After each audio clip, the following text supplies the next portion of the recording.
Hello friends. मैं आज आपको कुछ वर्ड्स को डिक्टेट करता हूँ, उसके उनको बताता हूँ और उनका जो पार्ट ऑफ स्पीच है ये बताने की कोशिश करूँगा।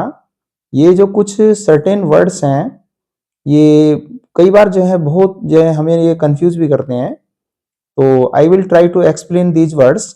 आई hope that you will get the meaning of these words and how we are going to use in our sentences also, and the parts of these words.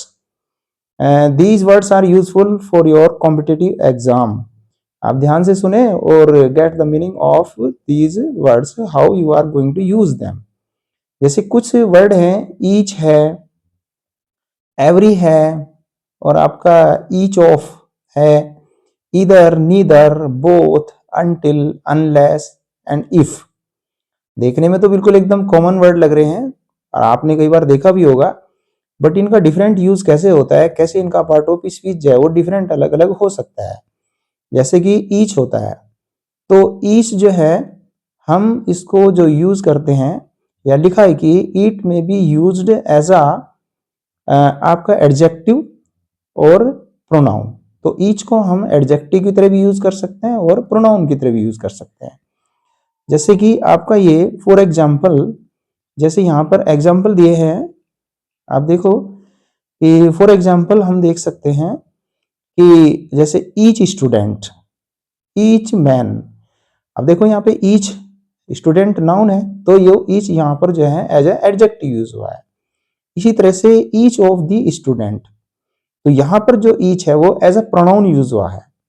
Each of the man, एक और ध्यान रखना आपको कि जैसे of दिया आता है तो इसके बाद जो हम नाउन यूज करते हैं वो प्लूरल में यूज करते हैं, सिंगुलर में यूज नहीं करते हैं। लेकिन आपकी जो वर्ब आती है वो सिंगुलर की तरह यूज होती है। नेक्स्ट है आपका ईदर, नीदर। ये ईदर भी हम हमेशा टू पर्सन्स के लिए यूज करते हैं, और नीदर भी आउट ऑफ वन, यानी कि दो में से जैसे कोई एक या एक भी नहीं, तो उसके लिए हम जो यूज करते हैं ईदर और नीदर का। यहाँ पे एग्जाम्पल भी दिखे हैं, जैसे कि यानी कि 1 आउट ऑफ 2, ये दोनों एग्जाम्पल आप उसमें देख सकते हैं कि ईदर मैन, ना सॉरी, ईदर यू और राम। इसी तरह से जैसे कि नीदर यू नॉर राम, तो ईदर के साथ और का यूज होता है और नीदर के साथ हम यानी कि नॉर का यूज करते हैं। तो उसके बाद ये दोनों की दोनों वर्ड जो हैं आप जो यूज करते हैं प्रोनाउन की तरह यूज करते हैं। देखिए ईदर, हाँ इधर यू, यहाँ पर तो एडजेक्टिव की तरह यूज हो रहा है, लेकिन हम यहाँ दोनों जगह, लेकिन हम इसको आप जो है प्रोनाउन की तरह भी यूज कर लेते हैं। नेक्स्ट है आपका जैसे बोथ। बोथ को जो हम यूज करते हैं, अब यहाँ देखेंगे इसको प्रोनाउन की तरह भी यूज कर लेते हैं, एडजेक्टिव की तरह भी यूज कर लेते हैं।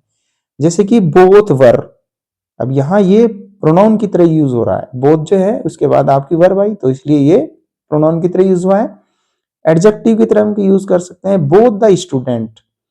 अब यहां देखो both the student and teacher, अब यहाँ जो बोथ है ये एडजेक्टिव की तरह यूज हो रहा है कि यानी कि स्टूडेंट के लिए और टीचर के लिए यूज हुआ है।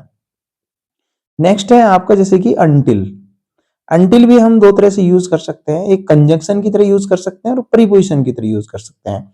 प्रीपोजिशन जो है वो स्पेसिफिक जो आपका यानी कि it's used for a specific time, यानी कि खास तरह से टाइम के लिए यूज किया जाता है कंजंक्शन प्रीपोजिशन की तरह। कंजंक्शन में हम इसे यूज कर सकते हैं जैसे कि until he comes, I will wait. तो आप ये समझ गए, तो यहाँ पर ये कंजंक्शन की तरह यूज हो रहा है। यहाँ पर देखो वी स्टेड अनटिल मॉर्निंग, तो यहाँ उसी तरह से है कि जैसे हम रुके सुबह होने, जब तक सुबह नहीं हो गई तो तब तक रुके, तो यहाँ अनटिल जो है वो प्रीपोजिशन की तरह यूज हुआ है। अब यहां देखेंगे अनलेस।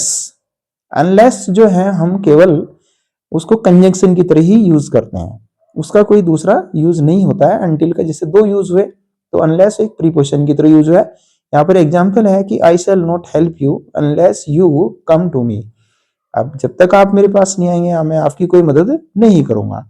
इसी तरह से यहाँ इफ को भी हम दो तरह से यूज कर सकते हैं, एक तो कंडीशनल सेंटेंस में यूज करते हैं, यानी कि जो आपकी एडवर्ब क्लोज होती हैं उनमें हम यूज कर लेते हैं, जैसे यहाँ पे if he comes I will go, तो यहाँ पर जो इफ है वो कंडीशन बता रहा है, एक शर्त रखी है कि वो आएगा तो मैं जाऊंगा।